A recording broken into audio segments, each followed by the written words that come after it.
네, 우리 좌우 앞뒤에 있는 친구들과 선생님들과 인사하겠습니다. 안녕 해주세요. 이제 조금 인사에 익숙해진 친구들이 있어요. 바로 이렇게 손까지 올리면서 안녕 이렇게 하네요. 우리 또 이렇게 옆에 한번 쳐다봐 주세요. 남자에게는 너 멋지다. 여자에게는 너 좀 예쁘다. 자, 해주세요. 자, 시작. 멋지다. 영혼 없이 하지 말고 얘들아. 자, 오늘 설교 제목 뭐였죠? Before and After라는 제목입니다. Before, After 하면은 떠오르는 짤 같은 게 있죠. 하나 제가 가져왔습니다. 한번 보여주시겠어요? 흔히 Before, After라고 하면은 이런 다이어트. 지금 허강이라는 가수 누구지 아나요? 네, 30kg 쪘을 때와 또 감량했을 때와 사람이 달라졌죠. 턱선이 살아납니다. 그리고 또 이런 짤도 있어요. 다음 넘겨주세요. 비포, 애프터인데 애프터가 더 지금 약간 이상한 사진입니다. 화장이 아니라 변장 수준의 그 중국 어떤 틱톡커인가봐요. 네, 그리고 그 다음 비포, 애프터, 뭐 홈쇼핑에 흔한 비포, 애프터 이런 것도 있습니다. 일반적으로 우리가 다시 이제 처음으로 띄워주시고, 일반적으로 before, after라는 표현을 사용할 때는 이전과 이후가 완전히 달라졌을 때 이 before, after를 많이 사용하잖아요. 그런데 오늘 예수님을 만나서 before와 after가 완전히 변화된 한 사람이 나옵니다. 바로 누구죠? 바로 사울이죠. 오늘부터 우리는 기독교 역사상 가장 중요한 인물 중에 한 명인 이 사울에 대해서 살펴보고자 합니다. 지난주에 들어서 우리가 알다시피 사울이라는 사람은 스데반이라는 이 안수 집사님을 죽이는 일에 가담했을 뿐만 아니라 이 수많은 기독교인들을 박해하는데 앞장섰던 인물입니다. 이 본문 말씀 1절 한번 봅시다. 1절 읽어주세요. 네, 수영이 읽어주세요. 시작. 네, 1절 말씀 없나요? 성경 다 펼쳐주시고. 여전히 위협과 살기가 든든하여 내 제자들에게 가서. 네, 여기 보면 사울이 제자들에 대하여 여전히 뭐와 뭐가 등등하다고 써요. 살기가 등등하다 이렇게 말하고 있습니다. 여기서 위협이라는 단어가 있는데 이거를 뭐라고 하냐면 아페일레라고 합니다. 혹시 이제 설교 노트 쓰고 있는 친구들 열심히 쓰다가 안 쓰는 친구들이 있어요. 제가 몰래 이렇게 봤는데 열심히 첫 주, 둘째 주 쓰다가 갑자기 조금씩 이렇게 펜을 놓기 시작한 친구들이 있는데 힘내봅시다. 네, 알았죠? 위협이라는 단어가 원어로 헬라어 원어로 아페일레라는 단어입니다. 이 단어는 그냥 단순히 윽박을 지르거나 두려움을 주는 그런 난폭한 행동의 차원에서 위협이 아니에요. 이게 뭐냐면 이 아페일레라는 단어는 남에게 해를 가하기로 결심하거나 의도하는 위협이에요. 그러니까 쉽게 말하면 뭐예요? 너 예수 믿으면 진짜 안 좋은 일이 생길 수 있다 라고 위협을 했다고 생각을 해보세요. 이거는 그냥 경고 차원에서 위협이 아니에요. 이 아페일레는 뭐냐? 진짜로 예수를 믿으면, 그래서 교회에 나가면 어떻게 한다? 해를 가한다. 어떻게 때리든 감옥에 가두든 뭘 하겠다라는 진짜 의도를 가지고 이 사람을 다치게 하려는, 해를 가하려는 의도를 가지고 위협을 한 거예요. 한 번만 더 그러면 재미없을 줄 알아? 이건 진짜 재미없다는 말입니다. 이 아펠레라는 단어는 진짜로 그런 말을 한 거예요. 또 두 번째 단어 살기라는 표현이 있죠. 이게 포노스라는 단어입니다. 포노스. 이 단어는 사실 살기라는 단어가 아니에요. 그러니까 원어의 포노스라는 단어는 뭐냐면 살인입니다. 살인. 살기가, 살기는 뭐죠? 이 사람을 죽이겠다라는 기운이죠. 그게 아니라 진짜 살인을 한 거예요. 행동을 한 거죠. 그냥 살인도 아니라 불법적인 방식으로 누군가를 강제로 죽이는 행위를 포누스라고 말합니다. 이것이 등등하다고 말하는 거예요. 그러니까 지금 위협과 살기가 등등하다고 사울에게 이렇게 표현하고 있는 단어가 얼마나 무시무시한 단어인지를 알 수 있는 거죠. 사울은 그리스도인에 대해서 피비린내나는 박해를 하고 있는데 그 박해 최전선에서 칼춤을 추고 있는 거예요. 지금. 그러니까 총기 난사를 하고 있는 상태라는 거예요. 1, 2절의 내용은 이래요. 어느 날 사울은 다메섹에 있는 그리스도인들을 모두 체포해서 예루살렘으로 끌어오기 위해서 대제사장에게 갑니다. 그리고 나서 뭐를 신청한 거죠? 뭘 신청했다고 써있어요? 2절에 공문. 이게 뭐죠? 체포 영장입니다. 전에 말했듯이 그 당시 유대인 사회에서는 대제사장이 종교 지도자였을 뿐만 아니라 대통령이자 대법원장이기도 한 거예요. 모든 실권을 다 쥐고 있는 사람이죠. 그러니까 대제사장에게 갔다는 말은 결국 뭐 하겠다? 이 경찰서장 또는 그 법원장에게 가가지고 체포 영장을 발급하려 신청한 겁니다. 그래서 사울은 대제사장에게 다메섹 그리스도인에 대한 체포 영장을 신청하고 그걸 발부받은 거예요. 그럼 다메섹이라는 곳은 어디일까? 우리가 한번 지도를 가지고 한번 찾아봅시다. 지금 사울이 있는 곳은 예루살렘이에요. 예루살렘 어딘지 한번 보세요. 여기 보이시나요? 잘 안 보이는데 동그라미 쳐 있는 곳이 예루살렘입니다. 다메섹은 어디 있을까요? 다메섹 한번 보여주세요. 아주 멀리 있는 곳입니다. 이 예루살렘에서 얼마나 이 다메섹이 멀리 떨어져 있는지를 다 볼 수가 없어서 제가 구글 맵스를 좀 찾아봤습니다. 오늘날 이 다메섹을 다마스커스라고 하거든요. 들어보셨어요? 다마스커스 뭐 소드 이런 것도 있잖아요. 검 해가지고 막 이제 철 여러 개 해가지고 이렇게 땅땅 치는 거. 거기가 여기입니다. 이 다마스커스가 어딘지 한번 보여주세요. 다음 넘겨주시고. 자, 제가 한번 찾아봤습니다. 예루살렘에서 다마스커스, 다메섹까지 거리입니다. 최단 거리를 일단 설정해서 찾아봤어요. 그랬더니 차로 몇 시간? 보여요? 여기 보시면 4시간 55분이라고 적혀 있습니다. 차로 4시간 55분. 고속도로에 달려서. 그러니까 걸어서 간다고 생각을 해보세요. 한번 넘겨주세요. 도보로 이동하면 몇 분 나오냐면 56시간 나옵니다. 56시간. 이게 포장도로를 갔을 때 56시간이에요. 근데 그때는 포장이 별로 안 돼 있었겠죠. 그러니까 많은 사람들의 행렬을 이끌고 가야 되거든요. 한두 사람 간 게 아니에요. 그러니까 말 타고 뭐 낙타 타고 간 게 아닙니다. 왜냐하면은 수많은 그리스도인들을 다메섹에 사는 그리스도인들을 잡아가지고 와야 되잖아요. 그럼 많은 인력들이 필요하겠죠. 그 사람들이 다 말이나 낙타를 탈 수가 없어요. 그러니까 어떻게 갔겠어요? 그냥 도보로 가는 겁니다. 걸어가는 거죠. 몇 날 며칠을 가는 거죠. 지금 사울은 지금 하나의 목표를 위해 고생길에 올랐어요. 무슨 목표예요? 이 목표가 뭐예요? 그리스도인 방멸입니다. 그리스도인 방멸. 사울은 지금 아주 이상한 것에 목표 의식을 가지고 지금 아주 열심히 뭔가를 하고 있습니다. 다른 사람을 해치고 죽이는 일에 몰두해 있습니다. 그 일에 서슴지 않아요. 자신의 소중한 시간, 돈, 에너지, 열정 이런 것들을 남에게 해를 끼치는 데 사용하면서도 자기 스스로는 그것이 잘하는 일이라고 착각하고 있는 거죠.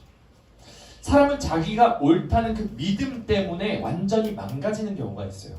3월 1일, 3일절이죠. 3월 1일에 태극기를 개양하는 날이잖아요. 3월 1일. 그런데 일장기를 개양하는 사람이 있어요. 혹시 들어보셨나요? 네, 여기 앞에 있습니다. 여기 보면 뭐라고 되어 있냐면 내가 3일절 일장기 개양남 그래서 대스타가 될지 몰랐습니다 라고 스스로가 말을 했어요. 자기가. 근데 이 사람이 누구냐? 부끄럽게도 목사라고 하는 사람이에요. 이 사람은 다른 집들도 태극기를 거는데 나도 내가 좋아하는 국기를 거는 것이 잘못된 것이냐 라고 말을 합니다. 게다가 또한 다른 사람들이 다 태극기를 걸고 있으니까 일본과의 우호를 위해서라도 내가 일장기를 걸으면 태극기, 일장기 그러니까 더 보기 좋은 거 아니냐 이런 논리를 가지고 있어요. 어때요? 여러분들 이 사람이 정상적인 사고를 한다고 생각하고 계시나요? 3.1절 뭐 하는 날이에요? 일본의 압제 가운데 해방을 위해서 운동을 한 날이잖아요. 그런데 일장기를 걸면 어떤 의도가 담겨 있는지 간에 그것은 결코 좋은 생각이 아니라는 것을 누구나 정상적인 생각을 가지고 있는 사람이라면 할 수밖에 없어요. 그런데 정작 본인은 소위 어그로를 끌었다고 하잖아요. 이것을 가지고 대스타가 됐다고 착각을 하고 있는 거예요. 무시무시한 착각 속에 빠져 있는 거죠. 이 사람의 사상과 이념은 그 사람 자신을 병들게 만들고 있을 뿐만 아니라 사회적인 무리를 일으키고 국민적으로 공분을 사고 있는 행동이 되고 있습니다. 근데 좀 아이러니하게도 이 사람은 이 목사라는 사람이지만 이 사람은 유튜브 진짜 스타가 됐어요. 많은 사람들이 이 사람에게 구독을 신청하게 되고 참 아이러니한 일이죠. 이 사회가 어떻게 돌아가는지 모르겠습니다. 하지만 이 사람뿐만 아니라 우리 역시도 이와 비슷하게 엉뚱한 신념을 가진 채 다른 사람들에게 알게 모르게 피해를 주고 있을지도 모르겠다는 생각을 우리는 해야 합니다. 와, 이 사람 나빴어. 와, 이 사람 어떻게 이런 생각을 하고 있냐가 아니라 내가 그럴 수도 있다라는 생각을 항상 해야 된다는 거죠. 다시 한번 초기 화면으로 돌려주시고요. 혹시 우리는 어떤지 생각해 보세요. 나는 어떤 것에 나의 시간과 돈과 에너지와 열정을 쏟고 있는지 한번 생각해 보십시오. 그것이 다른 사람을 해치거나 피해를 끼치는 것은 없는지, 그렇지 않다 하더라도 혹시 나 자신을 계속해서 좀먹고 있는 행동은 아닌지 한번 생각해 볼 필요가 있습니다. 다시 본문으로 돌아와 볼까요? 3절을 보세요. 3절. 3절을 보면 사울은 그렇게 영장을 받습니다. 체포 영장을 받아서, 구속 영장을 받아서 다메섹으로 출발을 했어요. 그리고 많은 그리스도인을 체포하려면 인원이 많이 필요했기 때문에 아까 말했듯이 도보를 이용할 수밖에 없었죠. 56시간을 쉬지 않고 걸을 수 없으니 몇 날 며칠을 사용해서 가야 했습니다. 그런데 그렇게 다메섹으로 가던 도중에 그 길 위에서 갑자기 하늘로부터 강렬한 빛이 사울을 비추기 시작했다라고 말하고 있어요. 사도행전 26장 13절 14절 한번 찾아보세요. 사도행전 26장 13, 14절. 여기는 자기가 지금 사도 바울이 되어서 사울이 변화되어서 이 장면을 다른 사람에게 간증하듯이 말하는 장면이에요. 사울 자신이. 한번 13절, 14절을 찾아봅시다. 읽어주세요. 왕이여 종우가 되어 길에서 보이니 하늘로부터 해보다 더 밝은 빛이 내려와 내 동물들을 둘러 비추는지라. 우리가 다 땅에 엎드려짐에 내가 소리를 들으니 히브리 말로 이르시. 네, 여기까지요. 우리가 다 땅에 엎드러짐에 여기까지. 이 말씀을 보면 이 빛은 그냥 햇빛이 아니에요. 그냥 쨍하는 햇빛이 아니라 뭐라고 나와 있어요? 13절에 해보다 더 밝은 빛이었다. 이렇게 말하고 있습니다. 하나님의 영광의 빛이, 예수 그리스도의 영광의 빛이 사울과 사울의 동행들에게 완전히 내리쬐인 거예요. 사울은 물론이고 그때 사울과 함께했던 모든 사람들이 이 빛에 의해서 땅에 엎드러지게 된 거죠. 사울만 떨어진 게 말에서 떨어졌다 이런 말이 있는데 성경에는 말에서 떨어졌다는 장면이 없어요. 그림에서 우리가 사울의 말을 타고 가다가 말에서 낭만하는 그런 그림을 본 적이 있을 겁니다. 하지만 그렇지 않을 가능성도 있는 거죠. 왜냐면은 사울뿐만 아니라 모든 사람들이 다 땅에 엎드러졌어요. 사울뿐만 아니라 모든 사람들. 거기 있던 모든 사람들이에요.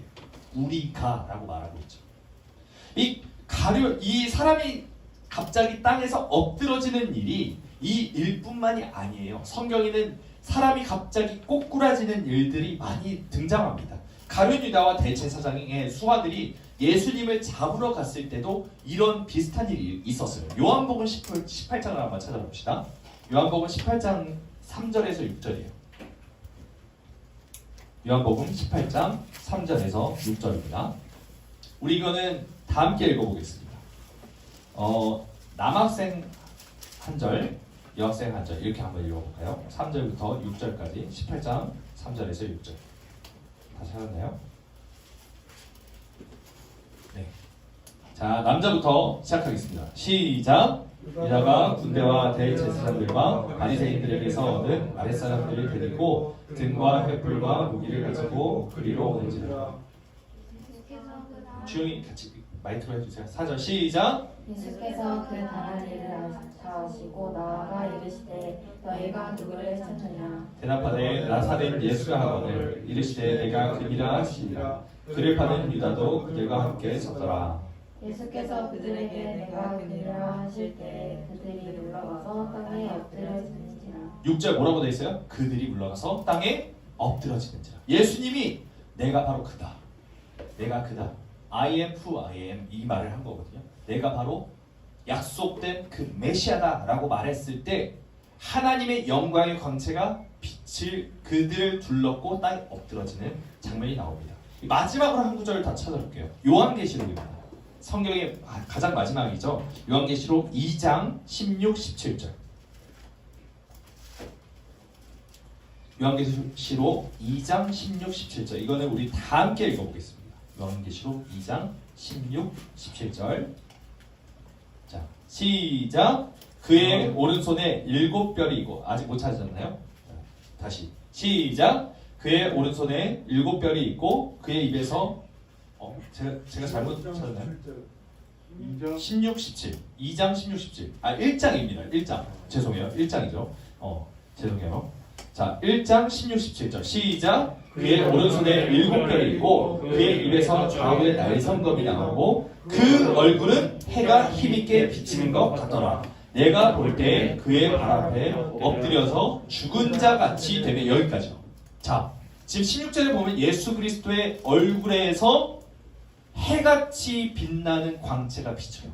그러니까 17절에 사도 요한이라는 사람이 그 광채를 봤을 때 어떻게 돼요? 그의 발 앞에 꼬꾸라집니다. 엎드려져요. 그래서 어떻게 됐다고 나와 있어요? 죽은 자처럼 됐다.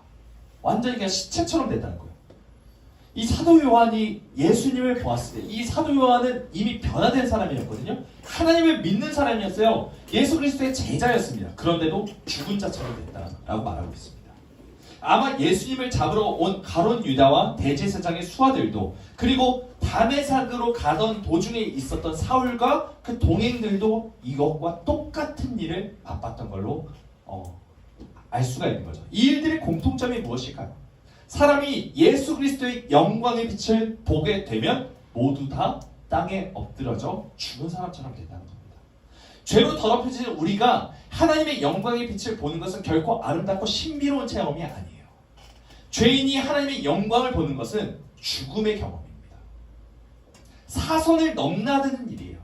마치 대제사장이 지성소에 들어갈 때 죄가 있으면 바로 즉사하게 되는 것과 마찬가지의 그 빛이라는 거죠. 이것은 위험한 빛입니다.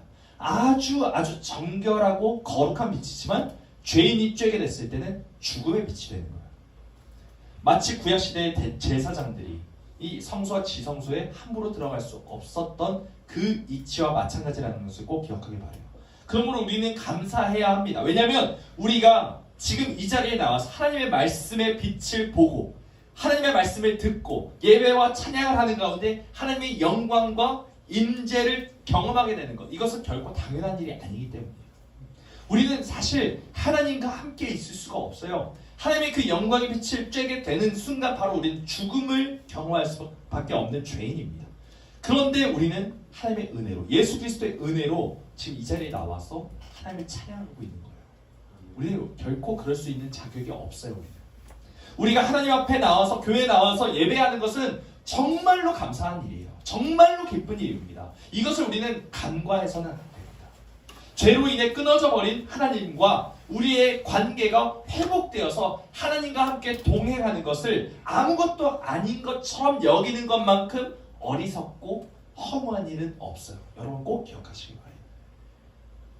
아무튼 사울과 그 일행은 예수 그리스도의 영광의 권세를 보고 모두 다 땅에 엎드러집니다. 죽은 자처럼 됐어요. 그때 음성이 들려오기 시작합니다. 그때 음성은 사울만 들었어요. 이 4절을 한번 보세요. 4절 뭐라고 나와 있습니까? 사울아, 사울아, 네가 어찌하여 누구를 박해하느냐? 나를 박해하느냐? 이 부분을 잘 보세요. 뭔가 이상하죠? 이상한 게 뭐예요? 사울은 예수님을 만난 적도 박해한 적도 없다는 겁니다. 누구를 박해했어요? 사울은? 예수를 믿는 사람을 박해했을 뿐이에요. 그런데 예수님은 지금 뭐 하고 있어요? 뭐라고 하고 있어요? 왜 나를 박해하느냐? 라고 물어보고 계시죠. 이 말이 무슨 뜻일까요? 예수님은 예수님을 믿는 그리스도인을 자기 자신이라고 인식하고 계신 거예요. 예수님은 여러분을, 나를 누구라고 인식하고 계신다고요? 예수 그리스도 자신이라고 인식하고 계신다고요. 그러니까 여러분들이 어떻게 사느냐는 너무 중요해요. 예수 그리스도의 명예가 우리에게 달려있어요. 예수 그리스도의 그 이름이 나로 인해서 먹칠돼서는 안 되잖아요. 이것은 정말 놀라운 일입니다. 예수님은 나라는 존재를 예수님 자신이라고 생각하고 계세요. 아니, 예수님은 나를, 여러분을 자기 자신보다 더 소중하게, 나보다 더 나와 같이 생각하고 계세요. 부모가 자식을 자기 자신보다 더 생각하고 아끼는 것 이상으로, 그것 너머로 예수님은 나를 그렇게 소중한 존재라고, 자기 자신이라고 생각하고 계시냐고요. 이것은 정말로 감사한 일입니다. 그리고 또 책임감을 가져야 하는 일이기도 합니다. 아무튼 환한 빛 가운데 음성으로 나타나신 이 예수님을 만난 사울. 이 사울은 아직 예수님의 정체를 파악하지 못했어요. 그러면서 5절과 같이 말합니다. 주여 누구십니까? 갑자기 주여, 정체는 파악하지 못했는데 누구십니까? 라고 말하는데 주여라는 말이 나오고 있어요. 이상하죠. 직감하고 있는 거예요. 이분이 주님이시구나. 이분이 하나님이시구나를 직감하고 있는 겁니다. 그러면서 예수님은 뭐라고 말합니까? 나는 네가 박해하는 예수. 한 번 더 확인 사살하고 계시죠. 네가 날 박해했어 라고 말하고 있어요. 그러면서 예수님이 사울에게 이렇게 말씀하세요. 함께 6절 말씀 읽어보겠습니다. 6절 시작. 너는 일어나 시내로 들어가라. 네가 행할 것을 내게 이를 자가 있느니라 하시니. 이 구절을 영어 성경으로 한번 보겠습니다. 제가 준비를 했어요. 있죠? PPT에 한번 큰 목소리로 읽어보겠습니다. 시작. 네. 뒤에 볼 필요 없습니다. 앞에 뭐라고 돼 있어요? 노란색? 벗. 한글 성경에는 그러나가 없어요. 그런데 헬라어 원어에는 그러나, 호이데라고 돼 있어요. 이 그러나, 벗이라는 단어가 기록돼 있어요. 이게 무슨 말이냐? 너는 나를 박해했어. 그러나, 이런 말이에요. 너는 나를 박해하는 박해자야. 그러나 나는 널 택했어. 그러니 이제 일어나 가라. 이 말을 하고 있는 겁니다. 이 그러나의 은혜가 사울을 완전히 변화시켰어요. 땅에 엎드러지는 것 이상으로 사울을 완전히 변화시키는 한마디가 된 거죠. 예수님은 당신 자신을 박해한 사울을 심판하셔서 지옥에 영원히 가두실 수 있었어요. 그러나 그분은 그렇게 하지 않으셨어요. 그리고 오히려 큰 은혜를 베푸셔서 예수 그리스도의 복음을 전하는 사람으로 바꾸신 겁니다. 그렇게 사울이라는 사람은 예수님을 만나서 인생이 완전히 역전이 되죠. 남을 해하면서 살아가는 인생을 살아가던 그 인생을 바꾸셔서 영혼을 살리며 영혼을 변화시키는 인생으로 바꾸신 겁니다. 이 그러나의 은혜가 우리에게도 동일하게 입혀졌어요. 여러분, 이 그러나의 은혜 때문에 이 자리에 우리가 앉아있을 수, 하나님 앞에 나와 있을 수 있는 것입니다. 찬양 가사 중에 이런 가사가 있어요. 다음으로 넘겨주세요. 만일 주님이 나를 보시며 사랑받을 자격 없다 하셨다면, 만일 주님이 소망 없는 나를 긍휼히 보시지 않으셨다면, 나는 어디로 무엇을 향해, 나는 어디로 무엇을 위해 걸어가고 있을까? 마치 담에색으로 하염없이 허무한 그 목적을 향해서 걸어가고 있는 사울의 모습이 혹시 나의 모습과 동일하지는 않습니까? 나도 하나님이 부르시지 않았다면, 하나님이 만나주시지 않았다면 나는 어디로 가고 있었을지 한번 생각해 보세요. 그러면서 이렇게 말합니다. 참 아름다운 주님의 사랑, 그 사랑 때문에 나 여기 서 있네. 참 아름다운 주님의 사랑, 그 사랑만으로 나 살아가겠습니다. 이렇게 고백하는 고백의 내용입니다. 이것이 그리스도인의 고백의 내용이고 사울의 고백의 내용이며 우리 모두의 고백의 내용이 되길 원합니다. 만일 주님이 나에게 그러나 라고 하지 않으셨다면 나는 그저 내가 가고 싶은 대로, 내가 하고 싶은 대로 살다가 영원히 멸망하게 됐을 겁니다. 우리에게 주신 주님의 사랑이 얼마나 크고 놀라운지 우리 모두가 더 깊이, 더 많이 음미하게 되길 소망해요. 8절과 9절을 봅시다. 8절, 9절. 이 8절과 9절을 보면 예수님을 만난 사울은 앞을 보지 못한 채 사흘 동안 아무것도 먹지도 마시지도 못했다라고 나오고 있습니다. 비록 앞을 보지는 못했지만 비로소 사울이라는 사람은 비로소 온전히 세상을 보기 시작했어요. 앞을 보지 못해요. 현상적으로는 눈이 가려져 있습니다. 하지만 사울의 인생은 그때부터 개안이 된 거죠. 눈이 열린 겁니다. 사울의 시계가 비로소 돌아가기 시작한 거예요. 그렇게 사울이 앞을 못 보는 채로 금식하며 기도하고 있는 한편에 하나님은 다른 한 사람을 부르시죠. 아까 주영이가 아니나야라고 처음에 했고 그다음 두 번째는 아니니야라고 했고 세 번째 아나니아라고 정상적으로 발음을 했습니다. 그래서 우리가 아나니아라는 이름이 익숙치 않죠. 주영이 창피하지 않아도 돼. 이게 익숙치 않은 이름이에요. 아나니아. 한번 따라해 보실게요. 시작. 아나니아. 이름이 좀 어색하죠. 익숙치 않은. 그래서 9장 9절 맨 마지막에 보세요. 마시지도 아니하니라. 이것도 왠지 아나니아라고 보이지 않아요? 헷갈립니다. 여러분들 다 헷갈릴 수밖에 없어요. 이해가 됩니다. 하지만 우리 10절과 11절 말씀 다시 한번 아나니아라고 정확하게 발음해서 한번 해보겠습니다. 주영이 읽어주세요. 자, 이번엔 똑바로 잘 읽어봐. 시작. 그때 다윗에게 아나니아라 하는 제자가 있더니 주께서 한 사람 중에 불러 이르시되 아나니아야 하거늘 대답하되 주여 내가 여기 있나이다 하니 주께서 이르시되 일어나 집가라 하는 거리로 가서 유다의 집에서 다소 사람 사울이라 하는 사람을 찾으라. 그가 기도하는 중이니라. 아멘. 이 다메섹에는 아나니아라는 아주 신실한 그리스도인이 있었어요. 하나님은 아나니아를 부르셔서 기도하고 있는 사울을 만나라 라고 말씀하시죠. 그래서 13절, 14절은 이렇게 대답합니다. 제가 읽어볼게요.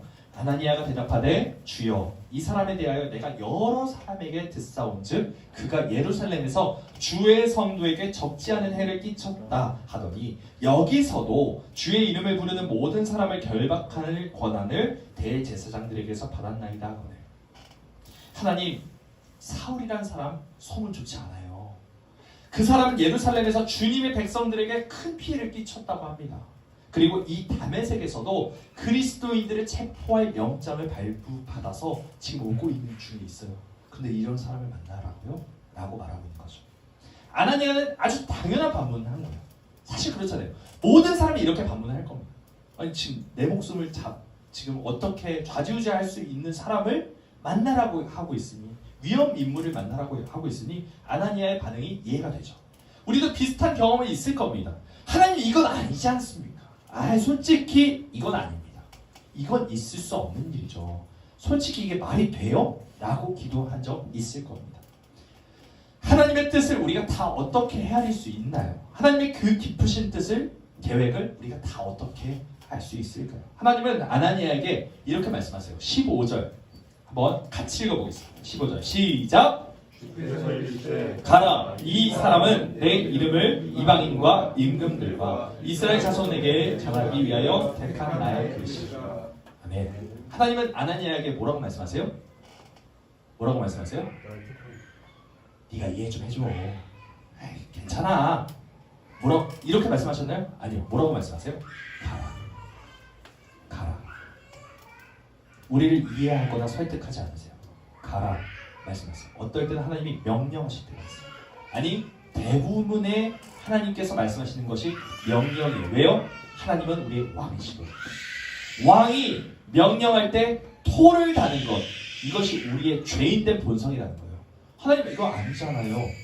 아니 이해가 안 돼요. 하나님 이거 아니지 않습니까? 비이성적이에요. 아니에요 이거. 근데 하나님 뭐라 하세요? 가 라고 말씀하세요. 때로는 하나님의 뜻을 다 알 수 없어도 순종해야 할 때가 있습니다. 이해가 되지 않아도 답답한 마음이 들어도 다 그 말씀에 순종할 때 하나님께서 일하세요. 그래서 기적을 경험하게 하십니다. 하나님은 사울을 택해서 이방인의 사도로 세우셨어요. 사울이 변화돼서 사도 바울의 삶을 시작했을 때 온 세상이 되기 시작했죠. 여러분 예수님을 만나기 전 그리고 후 이 사울은 완전히 달랐습니다. 비포는 어땠어요? 위협과 살기가 가득한 채 나만의 정의를 외치며 다른 사람을 해치는 최악의 빌런이었습니다. 애프터는 뭐예요? 그러나의 은혜를 입은 사울. 이방인을 위해 하나님이 세우신 사도로서 세상을 변화시켰죠. 비포와 애프터가 완전히 바뀐 한 사람이죠. 우리 역시도 비포와 애프터가 존재할 겁니다. 주님을 만나기 전에나 주님을 만난 후에나. 비록 지금 우리의 모습은 오늘 본문의 사울처럼 온전하지 않고 부족한 부분이 많을 거예요. 제대로 눈도 뜨지 못하는 상태일지 몰라요. 하나님이 떠먹여 주시는 밥도 제대로 먹지 못하고 하나님의 말씀 소화하지 못한 채 이게 뭔가 하고 멍하고 벙찌는 그런 상황이 우리에게도 있을 수 있습니다. 하지만 여러분의 상태가 계속해서 지금처럼 계속될 거라고 생각하지 마십시오. 하나님은 그런 미숙한 우리를 들어 쓰실 거거든요.